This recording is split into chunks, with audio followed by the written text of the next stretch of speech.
in the process. So we're cooking those. While they're cooking, he's going to explain how to make the dough to start off with. So in our recipe, we've got some fresh yeast. So if you don't have fresh yeast, you can use dry yeast, just 1/3 of the recipe. Have a little bit. Thank you. I'll have that bit. It's all right, isn't it? Does everybody know what fresh yeast looks like? Anybody want to come and have a little feel? Come on.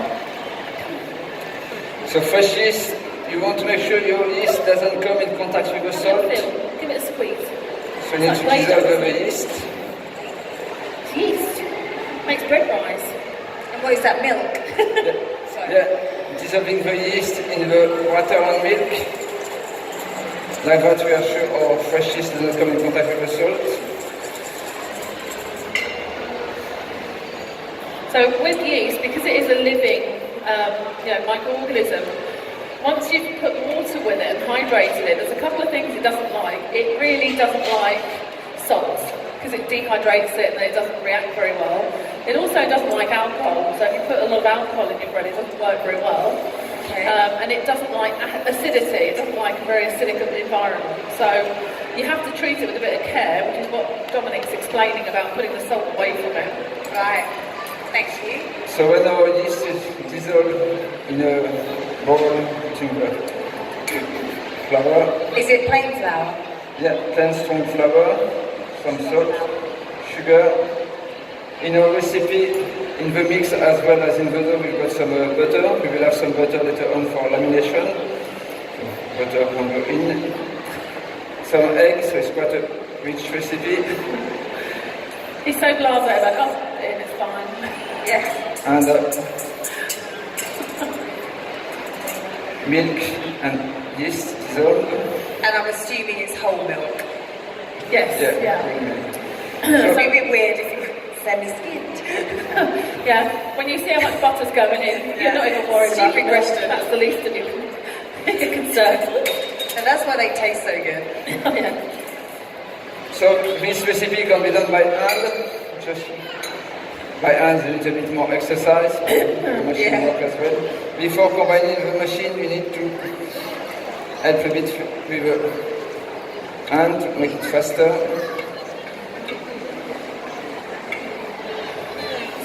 Sometimes it can be a bit temperamental. Do you want me to?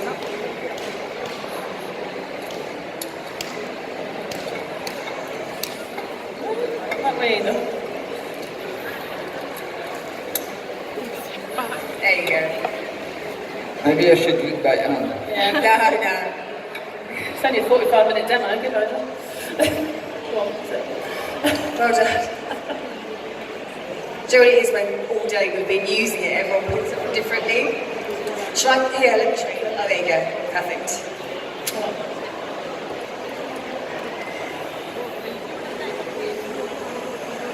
There you go. Lovely. So we are going to knead the dough 2-3 minutes at the first or second speed there, and then we're going to go at a higher speed for a few more minutes until we have a good gluten development. When the dough is fully combined, we are going to divide it in two, and in half of the dough we are going to add some praline paste to give the color of a croissant then. So what Dominic's making, he's not making all the moisture is mixed all the way through it, and then we turn the machine up slightly, and this is the kneading process. If you were doing it by hand, you'd now start kneading. Sure. Yeah. And so does the using something like a KitchenAid stand mixer to speed up the process? Yes. Yeah. And also obviously Yeah. save sugar. And as long as you're using the dough hook attachment, it's fine. Yeah. Perfect. So in our chocolate croissants, we are doing some filling. So we've got some chocolate there. To prepare the chocolate, you've got some milk chocolate, dark chocolate. We are going to combine them with some praline paste as well. And What can I get you? Would you like a spoon? my tin. Your what? Oh, your tin. What's up there? What do you need? Sorry. Underneath, You Dominic. can add the praline paste. So this is praline you're adding to it. So praline, remind me, is it hazelnuts Yes. ground down? Yeah.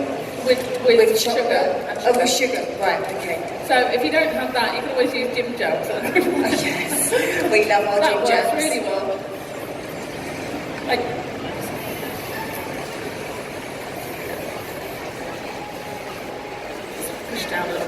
Oh yeah, do you want me to? Alright, got it.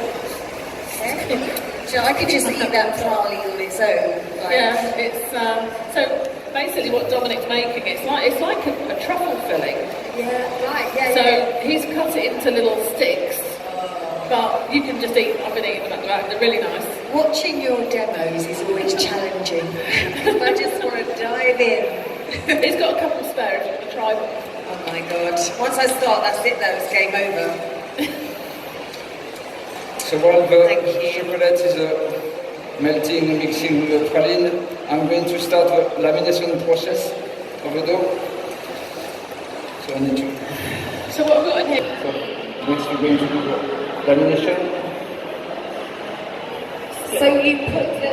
Sorry, say that again. I'm a bit hard of hearing. So you put this mixture into. No, this is half.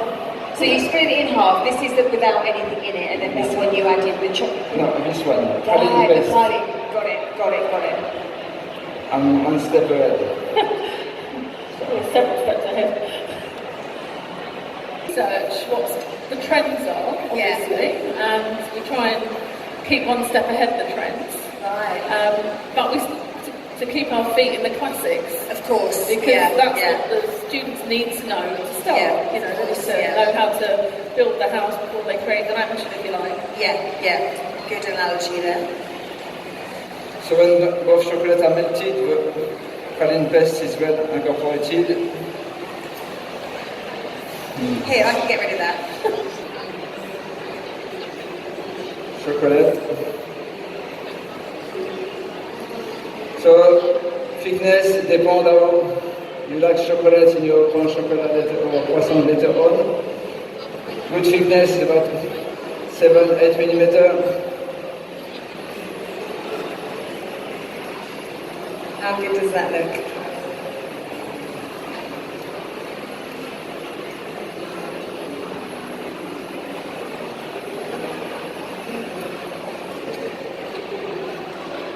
And this can go in the fridge until it's fully set. Okay.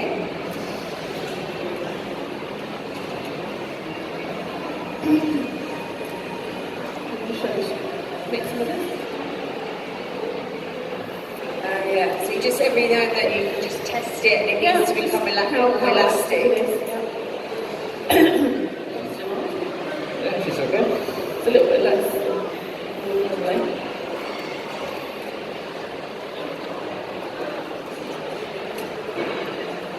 You can see it's much more stretchy now before it breaks. Is what we're after. That's meaning that it's been developed and stretched the glue. Enough elasticity for the dough. So we're going to divide. And so you weigh everything so it's equal amounts. So we're having 400 grams of the dough. The rest is plain. And the 400 grams are going to combine with some praline paste to have a color like that later on. This one at that stage, if you want to use it the same day, you need to leave it outside half an hour, 1 hour, and it goes in the fridge until it's fully chilled, like this one. Okay. Or you can put it in the fridge straight away to use the next day. Oh, okay, I didn't know that.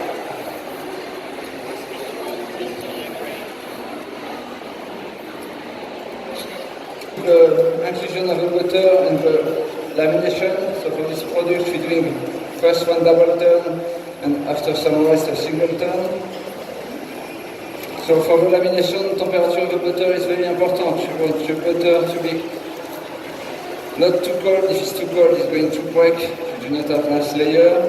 Not too soft. If it's too soft, it's going to be incorporated in the dough, and you have more brioche for the croissant. So you want the butter to be around 13 So degrees. it's kind of flexible, but... Around 3, yeah. Butter, you want to have it nice and flat. So you can do your lamination.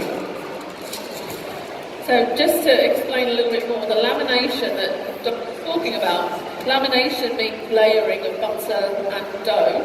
And the most common time you see that is in puff pastry, you know, because you get all those flaky layers. Well, that's created by the butter creating steam in the oven and pushing the layers apart, and then they set. So the same thing is going to happen here. We're going to get the flakiness of our croissant, but with the cooling almost of the yeast. So it's, you know, puff pastry and a brioche. So as you want I'm going to marry you. different color, we're putting the darker one at the bottom, then one on top. Like a sandwich, and we're going to roll the two together.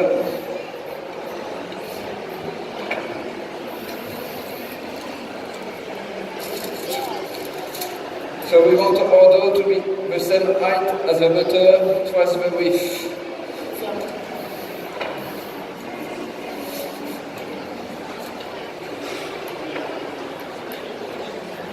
That's the two doughs ready for resting now. So we want to keep the dough as possible, as rectangular as possible, to avoid too much creaming, wastage. Also to make sure we have butter everywhere. Just need to be a bit wider. So this part of this technique is exactly the same as doing puff pastry. Right. But you wouldn't use a yeast dough, you'd use just a plain, you know, flour board with a little bit of butter in it. So that's, I've never made it like this. So you put your butter on the dough. Sticky? You should. Oh, nice.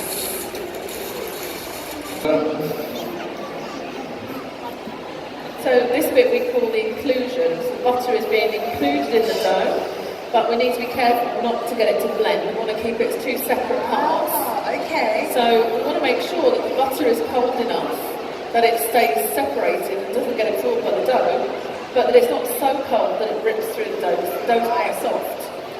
So we need to roll and do a double turn first. So when rolling, try to roll evenly. Not very thin in the middle, pushing the butter out, but all the same thickness all along. And we're doing the double turn, also known as a book turn at first, because we need the dough to be rolled longer. Right, okay. Because at that stage the dough is a more relaxed, shall I say, so it's easier to roll.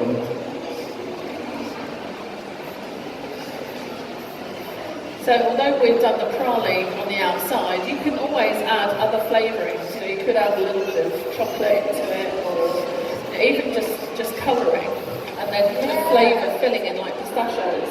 They're very Instagram at the moment. You've got the two-tone croissant when you cut them. Yeah, it looks so good. That's how you make them. Because we eat with our eyes, don't we? Yeah, of course.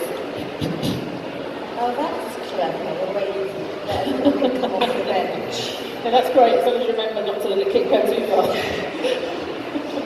It hasn't happened so far. It's up to you. You have to do this. So when you have rolled the dough, about 60 centimeters, there you do a book turn. So fold in the middle. And fold it like a book. And if the dough is cold enough, straight away we can do a single turn. If it's not cold enough, then to go back in the fridge for a few minutes. And that's how you're getting the layers as well, by just on top of each other. So when Dominic's referring to a book turn, or a double turn, or a single turn, that's the amount of folded layers of dough and butter that can then be counted. So a traditional pâte feuilletée or you know, puff pastry has about 1,000 layers. That's the idea, that's the optimum. A croissant has less because it has the yeast to help it rise. So it's a combination of as you said. How many turns do you do? Sorry if you've already said that. So for a croissant, we're going to do one double, which is the four-fold book turn, and then we do one single, which is a three-fold. And that will give you enough layers that you get the lovely flakiness, and you can see the layers. You can actually, when you look at the croissant, you can see the division of where the butter's been. Yeah, it's amazing. It's so good. Now where it's not. So, and then is that where you can rest that overnight on the bed? That's right, at this stage. You can rest it, or you can go right the way through at this stage during the day to make it a croissant, and then resting it overnight and baking it the next morning. So you mean shaped? You can shape it, and shape it out, and just leave it recover before you bake it. Okay. There's a lot of stages you can stop at, depending on what you're doing. So when your dough is long enough, say about 60 centimeters, you're going to fold in three for a single turn. And at that stage, you don't need to rest in the fridge. The base of a croissant, about 9-8 centimeters. So one of the mistakes our students always make when we do this, they'll make the dough the first day and they'll cut the croissant. And they're so desperate to get as many croissants as they can, they make them too small.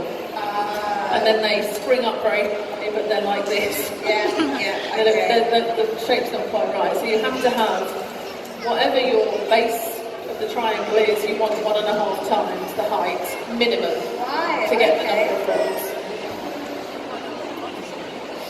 So when you have a triangle, A few hundred. triangle. Triangle, okay.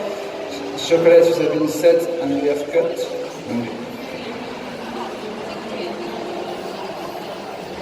Hold slightly, not too.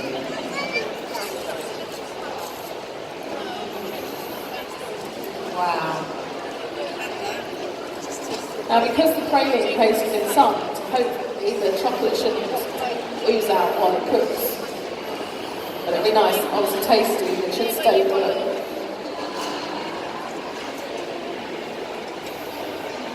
Do you want that a little higher? No.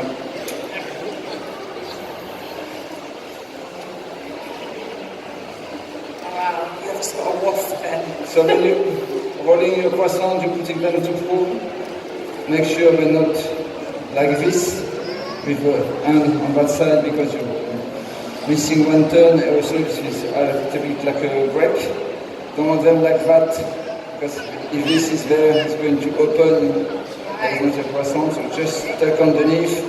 So when it bakes, just go towards the middle of the croissant.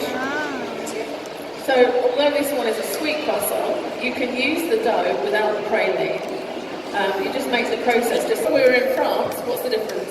If you're in France, if they're straight, they are with butter. If they are curved, they are vegetable fat or margarine. Is that right? So if they're straight, it's butter.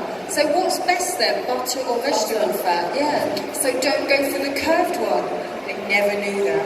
I feel like I've been robbed. Every time I've eaten a curved one. We've been sold the French, that's what it is. Yeah.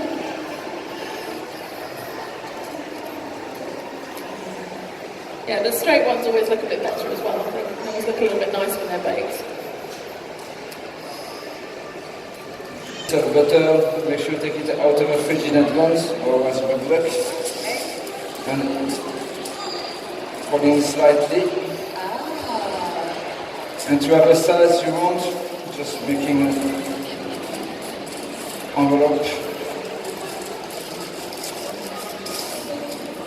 So we can use this when we make puff pastry as well, because it's easier to control where the butter goes. And then you can make a few and just put them in, stack them in the fridge. And what butter do you use? As dry as possible. Dry as possible.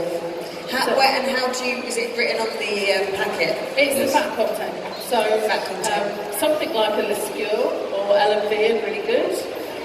But you're looking around how much liquid. The one at the school is 84% fat. If what soup would you ever get one from the supermarket? And if we wanted to do it at home, what would you recommend? You can. I mean, you can buy Just just the French brand. Oh. you can buy Lescure in the supermarket. Oh, you can. Of course you can. Excuse me. Yeah, that's quite a good one. But just look on the fat content on the back.